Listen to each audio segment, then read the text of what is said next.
Assalamualaikum warahmatullahi wabarakatuh. Rekan-rekan sekalian, hari ini kita masuk kepada materi yang mungkin harus dibudayakan di S3 ya, reading jurnal terkait dengan mata kuliah maupun dengan disertasi kita masing-masing. Perlu diketahui bahwa disertasi itu harus melihat teori ya, atau metodenya.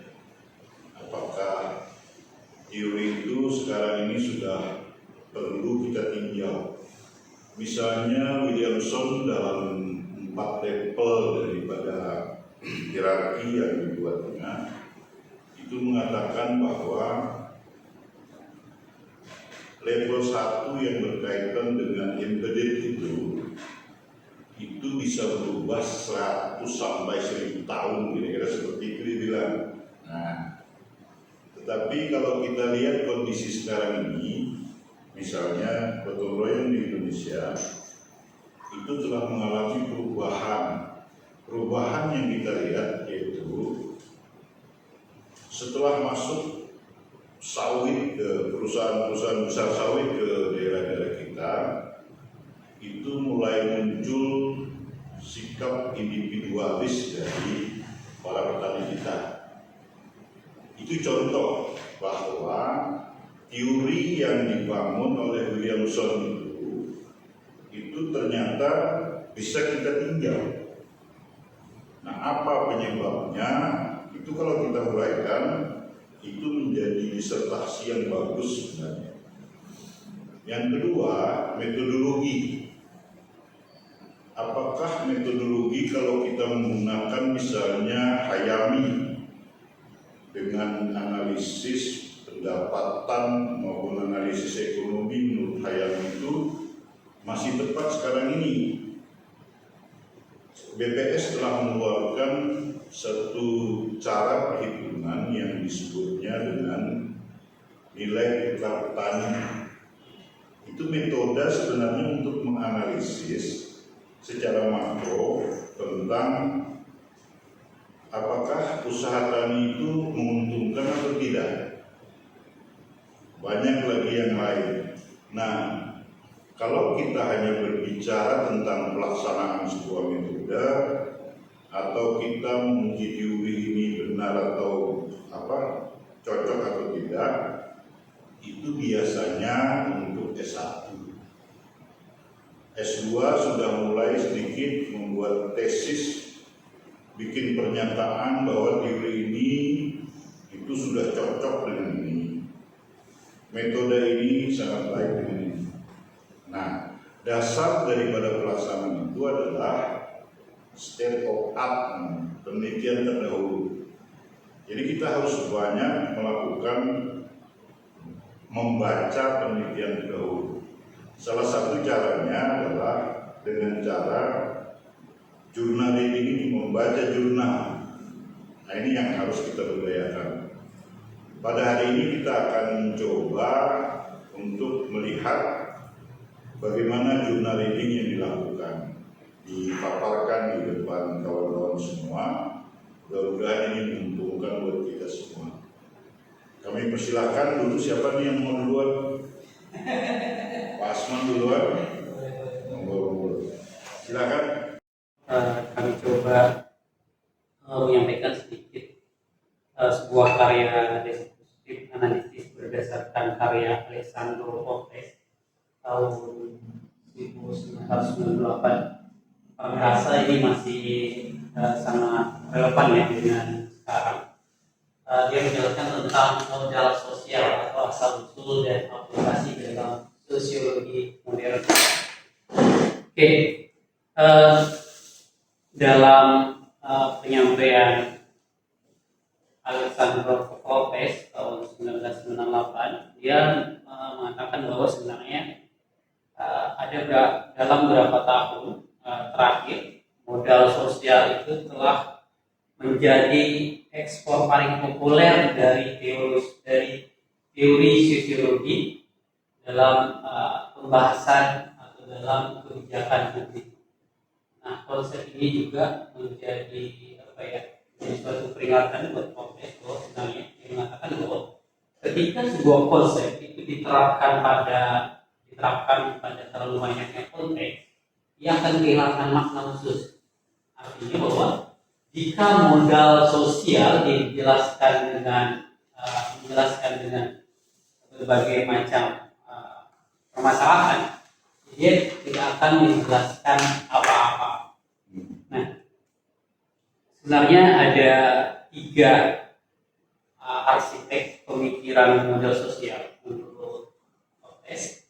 Pertama itu dari Pierre Bourdieu. Dia lebih fokusnya kepada instrumental yang memang lebih arahnya adalah analisis strategis. Jaringan ini dia mengatakan bahwa pemikiran modal sosial menurut Pierre Bourdieu ini jaringan tidak terjadi secara alami, melainkan hasil strategi dan investigasi sadar untuk mendapatkan keuntungan ekonomi atau budaya. Ini menurut Pierre Bourdieu. Terus karena memang Pierre Bourdieu ini lebih arahnya kepada instrumental. Terus kalau Glenn Loury, dia memadukan antara ekonomi dan ketimpangan. Memang fokusnya pada akses informasi. Dan dia mengkritisi bahwa pandangan ekonomi yang memang lebih ortodoks dan individualis. Dan dengan individualis ini biasanya memiliki nasib berbeda karena memang akses koneksi itu berbeda-beda. Nah, ini juga yang memang banyak terjadi di kita. Maaf ya, mungkin kalau teori ini yang terjadi di Indonesia itu contoh misalnya di kebun sawit. Di kebun sawit itu kebanyakan, tapi mohon maaf ya, ini tidak berbicara rasis, tapi memang menurut teori ini kebanyakan contoh misalnya di kebun sawit itu kebanyakan pimpinan teratas itu rata-rata dari suku Batak, karena memang mereka lebih menguasai itu. Dan juga biasanya memang karena keterikatan antar rasnya itu biasanya lebih mudah mendapatkan informasi dan juga lebih mudah mendapatkan jejaring untuk bisa mendapatkan pekerjaan itu. Dan ini menurut teori Gregor. Selanjutnya juga menurut James Clockman, dia memadukan antara struktur dan edukasi. Lebih fokusnya kepada fungsi sosial. Ini juga sangat berpengaruh dalam studi pendidikan dan juga dukungan keluarga. Nah, struktur sosial ini biasanya memang memfasilitasi tindakan dari aktor-aktornya atau pelaksananya.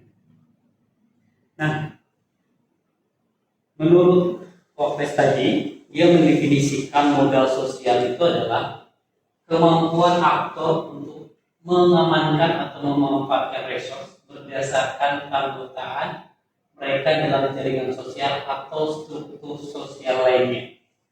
Dan Jintok mungkin juga sebenarnya tadi malam sih saya coba baca jurnalnya itu, saya malah sebenarnya alhamdulillah sih terbantu dengan LM ini karena memang lebih terfokus dia. Saya baca jurnalnya, saya coba translate, saya coba 2 kali saya belum bisa menemukan makna di dalamnya. Tapi dengan LM ini, alhamdulillah dia bisa coba mendefinisikan lebih detail. Nah, menurut Popes sendiri, bahwa sebenarnya modal sosial itu adalah kemampuan aktor untuk memanfaatkan resource berdasarkan keanggotaan mereka dalam jaringan sosial, struktur dan struktur sosial lainnya. Mungkin izin Prof, kalau misalnya di kita itu biasanya modal sosial dari seorang aktivis, mungkin Prof juga lebih paham mengenai ini.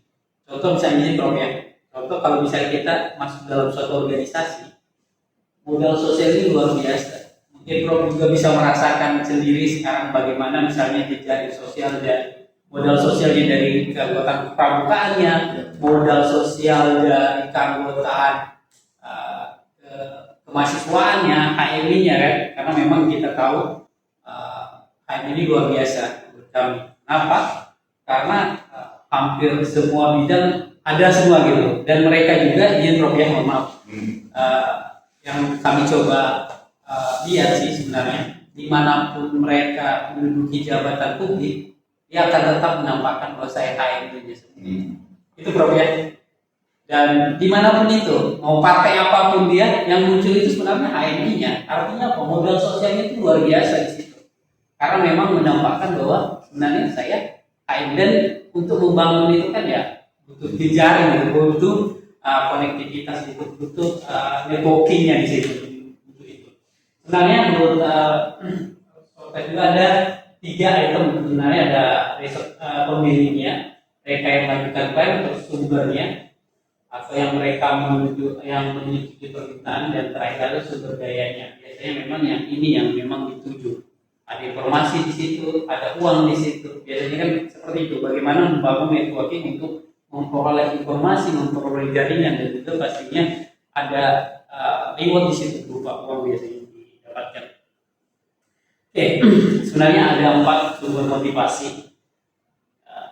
Pertama, sumber motivasi mengapa orang itu memberi.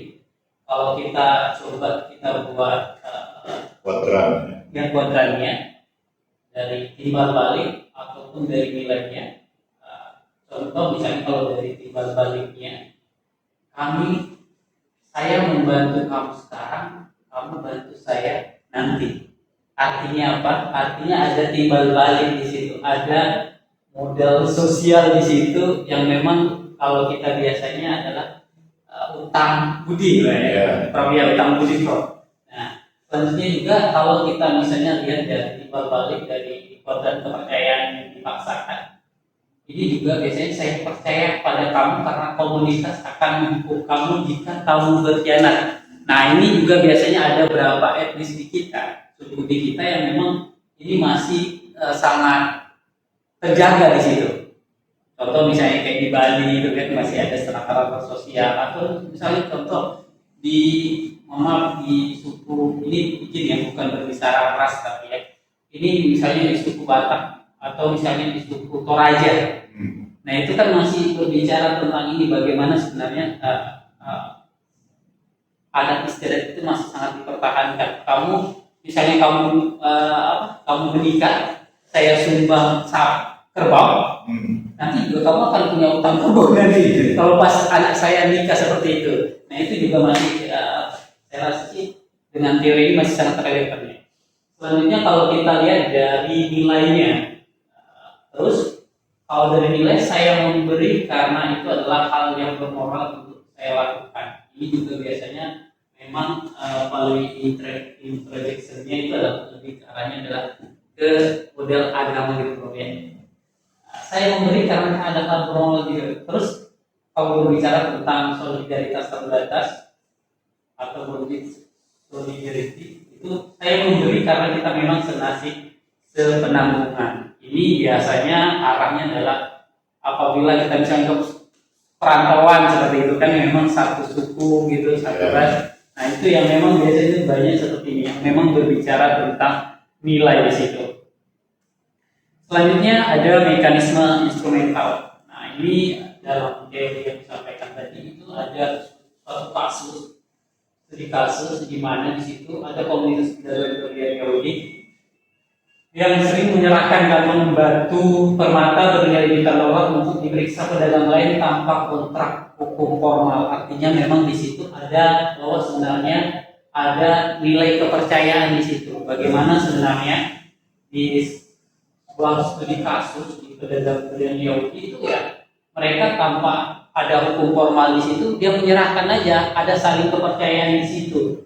Nah kenapa ini berhasil? Karena bukan sekedar karena mereka orang baik, tapi memang apabila ada suatu pelanggaran di sana,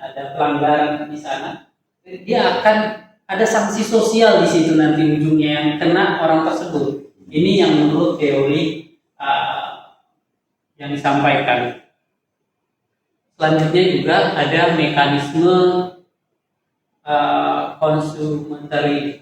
consummatory, kekuatan soliditas terbatas. Ini juga menurut analisis Marx tentang kesadaran kelas proletariat. Ini berbicara tentang imigran yang terpinggirkan bersatu bukan karena diarah dan kesulitan budaya asli, tapi karena memang mereka menghadapi diskriminasi yang sama di negara barunya. Nah, ini menurut analisis Marx. Nah, bondage stability ini tidak muncul dari norma masa kecil, tapi dari situasi yang reaktif terhadap kesulitan bersama. Artinya bagaimana di situ biasanya, izin kalau kita berbicara lagi di Indonesia, biasanya kalau teman-teman biasanya perantauan itu pasti akan merasa senasib seperjuangan di situ. Bagaimana biasanya mereka sama-sama secara bersama-sama menghadapi diskriminasi dengan orang penduduk setempat gitu ya. Kadangkala ya kita sih tidak menutup mata itu masih sering terjadi ya. Orang seorang pendatang baru di situ dengan penduduk lokal di situ yang biasanya ya kadang-kadang masih sering terjadi gesekan. Selanjutnya juga ada konsekuensi positif. Satu itu kontrol sosial. Manfaatnya itu adalah pertama bagaimana sebenarnya ini menjadi kontrol sosial. Jaringan yang ketat itu membuat aturan formal yang memang tidak diperlukan. Arti memang sebenarnya bukan kalau kita ya biasanya di Indonesia masih berlaku norma-norma seperti itu ya, yang memang biasanya tidak tertulis, tapi itu masih sering masih tetap kita pertahankan. Bagaimana biasanya kalau kita datang ke tempat orang ya pasti kita harus permisi dulu seperti itu. Kadang-kala mungkin ya anak-anak milenial itu kadang masih kurang memperhatikan itu, padahal sebenarnya ya di mana langit di mana bumi dipijak di situ langit dijunjung. Menurut studi Shaw dan Parkinson tahun 1996 ya, ada sebuah komunitas Vietnam di Orlando. Itu sebenarnya dia mengatakan bahwa baik orang tua maupun anak itu biasanya akan diawasi terus-menerus. Jika anak gagal di sekolah atau masuk gap, ia akan membawa aib bagi seluruh keluarga. Dan hasilnya tingkat kepatuhan norma tinggi dan prestasi akademik yang akan terjaga. Ini apa? Bahwa sebenarnya norma sosial ini itu juga menjadi suatu kontrol di situ. Kontrol untuk keluarga yang memang komunitas yang memang imigran seperti itu. Atau konsekuensi positifnya yang kedua itu adalah dukungan keluarga. Modal sosial itu juga sebagai kunci perkembangan kognitif anak. Nah, ada beberapa konsep yang dijelaskan oleh Coleman itu bahwa ibu imigran Asia akan membeli 2 set buku pelajaran, satu untuk anak, satu untuk ibu pelajari agar bisa mengajar di rumah. Dan yang Mike Lanahan dan Sandberg dia mengatakan bahwa anak orang tua tunggal itu memiliki modal sosial lebih rendah karena sering berpindah rumah atau mobilitas residensial yang memang memutuskan ikatan komunitas. Karena menurut Niklahan ini orang tua tunggal artinya biasanya janda ya. Jadi kalau kita biasanya kita di sini berbicara tentang janda gitu, ibu orang tua tunggal ini memang karena mungkin tidak punya pekerjaan tetap, akhirnya sering berpindah-pindah, akhirnya yang komunitas yang sudah dia bangun dari itu karena dia berpindah-pindah akhirnya dia kurang mendapatkan modal sosial di tempat yang barunya.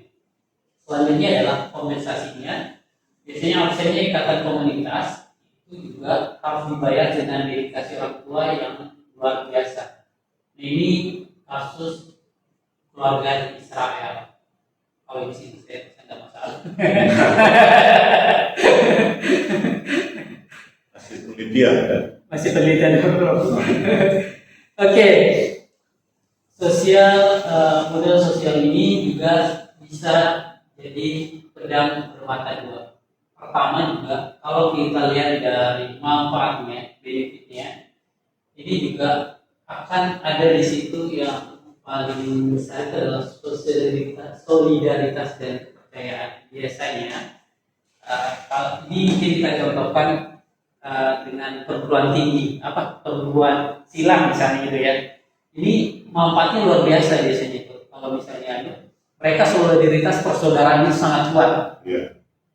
Kadang-kala satu dihantam itu bakalan nyerang tuh sampai jangan lihat itu biasa pos polisi aja diserang dengan mereka dengan solidaritas dan kepercayaan yang memang saling mereka jaga gitu. Tapi masalahnya adalah kadang-kala ini juga jadi masalah karena dianggap jadi dan bermata dua. Ini biasanya akan menimbulkan biaya di situ yang terlalu eksklusif. Pergerakan mereka terlalu eksklusif. Mereka merasa yang lebih dari mereka. Nah, ini yang kadang bermasalah di sosial kita. Kadang-kala kan mereka merasa lebih dari perguruan tinggi lain. Akhirnya sering bentrok dan sebagainya. Ada sedikit senggolan karena soliditasnya sangat kuat. Dia merasa lebih dari perguruan tinggi lain, perguruan silat lain. Akhirnya mereka biayanya ini karena terlalu eksklusif, akhirnya juga kadang-kala juga ini juga jadi masalah. Kenapa? Karena apabila dia sudah jadi anggota silat gitu, kalau sudah keluar itu akan dianggap sebagai pengkhianat. Ini juga akan jadi penekanan di situ. Karena dia terlalu dikekang, akhirnya dia ngikut aja gitu. Jadi dan juga kalau dia keluar itu akan dianggap sebagai pengkhianat perguruannya. Oke, ada berapa sisi gelapnya? Pertama adalah biasanya tadi seperti tadi, bahwa sebenarnya ini juga terlalu bersikap eksklusif. Contoh tadi saya yang perguruan silat itu, karena dia merasa lebih, akhirnya dia bersikap eksklusif. Dia tidak mau menerima orang lain, tapi dengan mereka aja gitu yang memang persaudaraan mereka aja yang mereka banggakan. Gitu. Selain yang kedua juga biasanya akan mereka mengklaim bahwa mereka lebih daripada anggota lain dari perguruan silat lain seperti itu. Yang ini yang terjadi di kita. Yang ketiga adalah ini tadi pengekangan. Kadang-kala karena dia masuk ke perguruan silat tersebut, dia terlalu dikekang, kalau dia keluar serba salah jadinya kan, karena dianggap sebagai pengkhianat gitu. Dan terakhir adalah ini, yang keempat adalah penurunan normal levelnya, works living norm. Ini juga kadang-kala karena terlalu solidaritasnya terlalu tinggi, akhirnya tiap anggota itu akan ambisius di situ, terus ada sedikit gesekan dengan perguruan lain, ujung-ujungnya bentrok dan sebagainya. Ini yang sering terjadi di kita. Nah, ini kalau kita lihat dari jebakan logika pada tingkat makro. Nah, kritik Robert Kunam dalam konsepnya civilis kota, dia menjelaskan bahwa ada logika memutar di situ, menjadikan modal sosial sebagai sebab akibat sekaligus akibatnya tadi. Sebagai sebab sekaligus akibatnya tadi. Contoh seperti yang tadi, perguruan tadi itu, karena terlalu solidaritasnya tinggi, persaudaraan terlalu kuat, akhirnya terlalu merasa lebih dari perguruan lain, sehingga sedikit-sedikit ya biasanya bentrok dan sebagainya. Oke, ada 3 kesimpulan. Pertama adalah bagaimana sebenarnya kita hindari sentimentalisme. Artinya ya kita juga harus berpikir bahwa sebenarnya komunitas itu sebenarnya baik, tapi bagaimana sebenarnya kita juga bisa membuka diri tidak terlalu eksklusif dengan komunitas kita, tidak terlalu bangga dengan komunitas kita, tapi kita juga bisa membuka ruang untuk komunitas-komunitas lain. Selanjutnya juga analisis biaya dan manfaat tadi. Nah, ini juga akan lebih arahnya kepada bagaimana sebenarnya melihat siapa sih yang lebih diuntungkan dari komunitas itu. itu akan berbicara siapa yang lebih diuntungkan, siapa yang paling eksklusif di situ di komunitas tersebut, dan juga biasanya apa tuntutan yang dibebankan. Nah, ini juga perlu kita pertanyakan untuk coba menganalisis analisis biaya dan manfaatnya di situ. Terakhir ada tempat dan teori. Model sosial adalah konsep vital jika didefinisikan secara ketat sebagai kemampuan individu mobilisasi sumber daya jaringan lengkap dengan risiko dan keuntungannya. Mungkin itu sedikit Prof. Ya. Terima kasih. Mohon maaf apabila penyampaian belum berkenan. Terima kasih. Assalamualaikum.